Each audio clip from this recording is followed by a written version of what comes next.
Hey, this is Michael Popper, aka The Kid. Welcome to the bottom of the rabbit hole. Major Matrix University shout out to Clayton Watson, also known as The Kid, Michael Carl Popper, for the exclusive intro, and salute to all the Yellow Pilled subscribers tuning in. You are always appreciated. In this video, Clayton Watson is going to be doing all of the explaining, so this is your official spoiler alert, and make sure you watch this video until the very end so you don't miss any details. If this is your first time down here, or you simply want to know everything about the Matrix universe, be sure to like, subscribe, and hit the notification bell so you can soak in all this yellow-pilled content. In the Matrix 20th Anniversary Edition playlist here on this channel, I've been going through each episode one by one in the same order that they were printed in the hardcover edition. I noticed that the 20th Anniversary Edition went in the same order as the paperback printed Volume 1, but when you get to Volume 2, it starts to place them out of order a little bit. This is where you start to see the comics that had never before been in print worked into the order. So I decided that since we completely finished through to the end of Volume 1 with Hunters and Collectors, that I too should go out of order here and give you guys a special treat way ahead of schedule.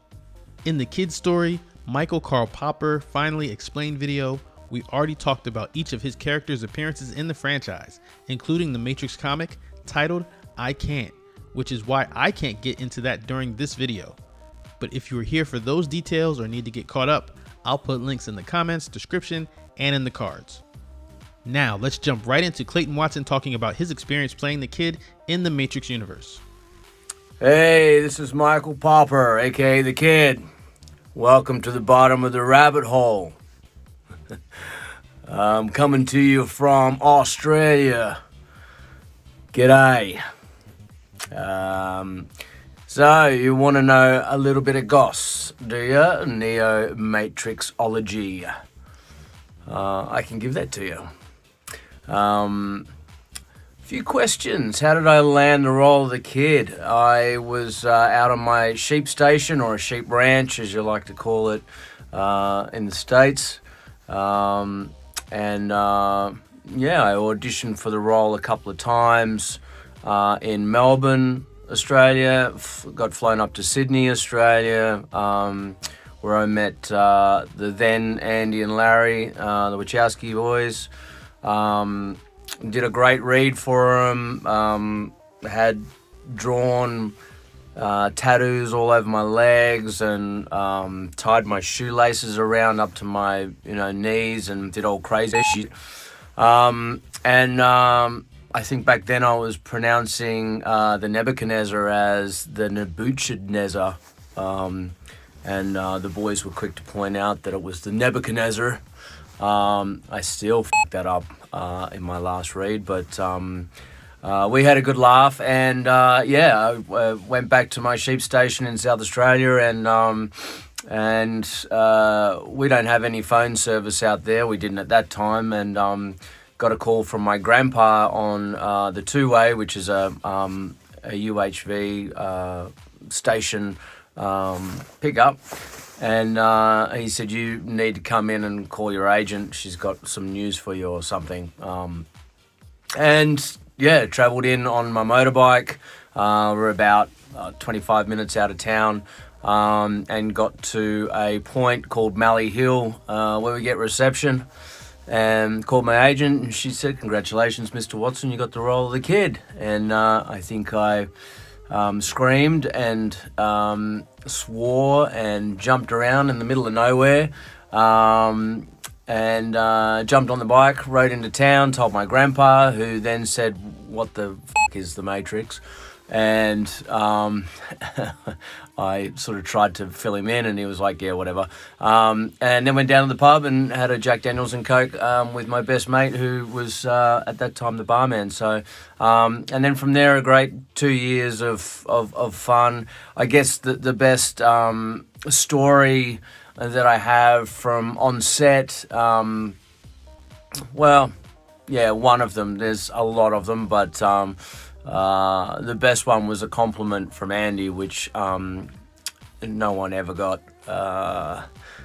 Keanu was the first to point that out to me after Andy had said this. So we're on the set. I was doing the scene where the kid hands Neo the spoon, and did the read. I think it was the first take, actually. Did the take, and Yoda, cut, great read, Clay. And Keanu just looked at me and he was like, never got a compliment from those boys. And we had a bit of a laugh about it, so the crew around us, and we moved on, and that one really, that was my best moment on set for me. Still gives me goosebumps now, even though it was 20 years ago. And, you know, there was a lot of, I guess the flip side to that was Andy calling me out a couple of times on set. We were doing a scene where, it's actually my introductory scene where I run up to Keanu and Carrie Ann and Harold Perrineau, and I'm super excited and animated, and I want to join the crew, and I'm like, Neo, you saved me. It's like, you saved yourself. And we had the camera on a massive track that was tracking along backwards, filming us, so I was trying to sort of keep the pace as I'm moving around with all my kid energy and trying not to fuck it up too much. And stepped on the track. I think it was like the 6th or the 7th take of doing it. And I just remember looking down at Andy and Larry, then Andy and Larry, who were like, I don't know, 40 meters down at the bottom of the set, and we're up on the massive bridge. And just leaned over the gangplank and was like, you want to come up here and smack me in the head? And Andy was like, no, you come down here, I'm going to fucking hit you. So, yeah, I was in front of like, I don't know, 300, 500 crew members. Everyone just went quiet, and I was like, ooh. Keanu was just like, don't worry about it. So, and we got it the next take. And, yeah, I think after that, there was one time where Andy was like, you f*** this up, I'm going to come f*** you in your trailer with a pink condom. And I was like, wow, this is pretty intense, man. But I don't know, I guess they're the three things that really stick in my mind from the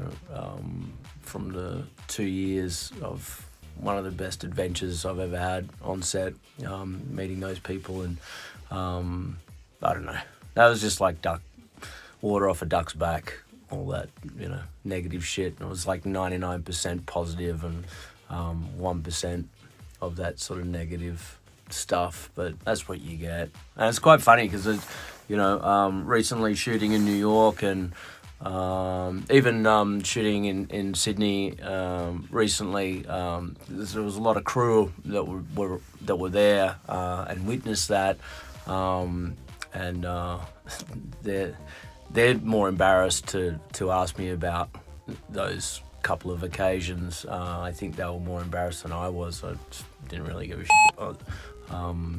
Yeah, it's just funny how those things stick in people's brains, and yeah, I guess they're my favorite stories.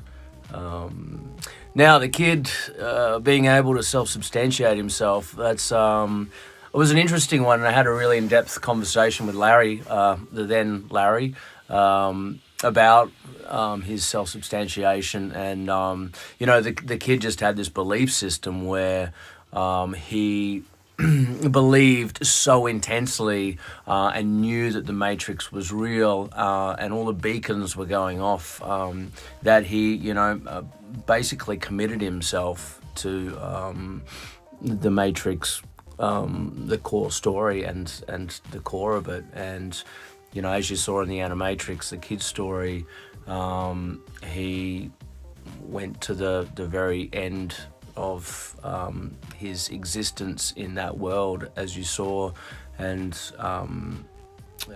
threw himself off the school building, and yeah, woke up, you know, on the table with Neo and Trinity hovering over him. And I think Neo's line was something like, he self-substantiated himself. I can't believe it's true.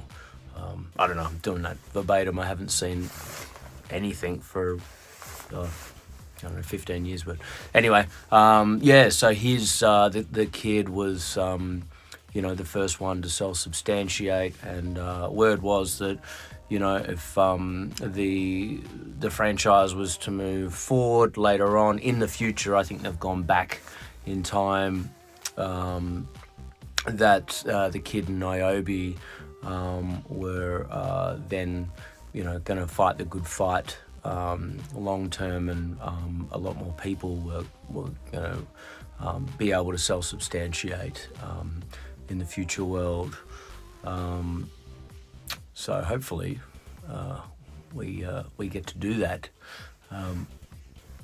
and I get to play a maturer version of the kid soon, hopefully, because my karate and diet and all that stuff is, I'm getting on a bit now, but we'll see. The last question was, did I play any Matrix video games? Fuck yes, I did.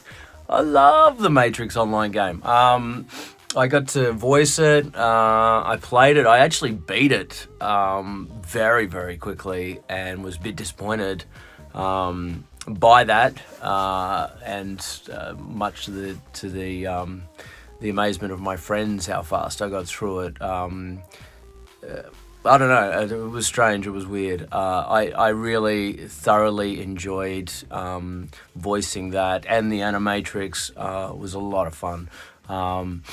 And I think they did a fantastic job. I thought they were going to do another one as well. There was word that there was going to be another video game, and my character was in it, but that hasn't come to fruition yet.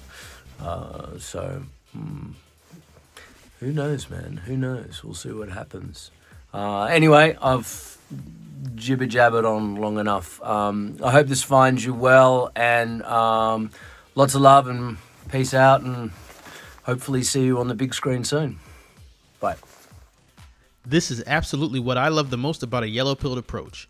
When hearing from people who were actually part of the production, we can confirm bits and pieces here and there. In this case, Clayton recalling the in-depth conversation with Lily Wachowski in regards to self-substantiation validates the emphasis on belief that was pointed out in the Kid Story Explained video. The next thing that really stood out to me was his pitch, where Niobe and the kid teach others to self-substantiate. That wasn't part of the Matrix Online storyline, so it does make me wonder just how many ideas of additional Matrix media have been seriously discussed about being put into production. He also did mention that there was some serious talk of another Matrix video game at some point. Even though we don't know when that happened, it still leaves me very hopeful that the Matrix 4 is just the start of the next wave of Matrix Universe media. Check out all the available gear at NeoMatrixology.com. If you appreciate this kind of yellow-pilled content, help Matrix University grow by sharing these videos on other platforms like Facebook, Reddit, Twitter, and remember, as one realizes that one is a dream figure in another person's dream, that is self-awareness.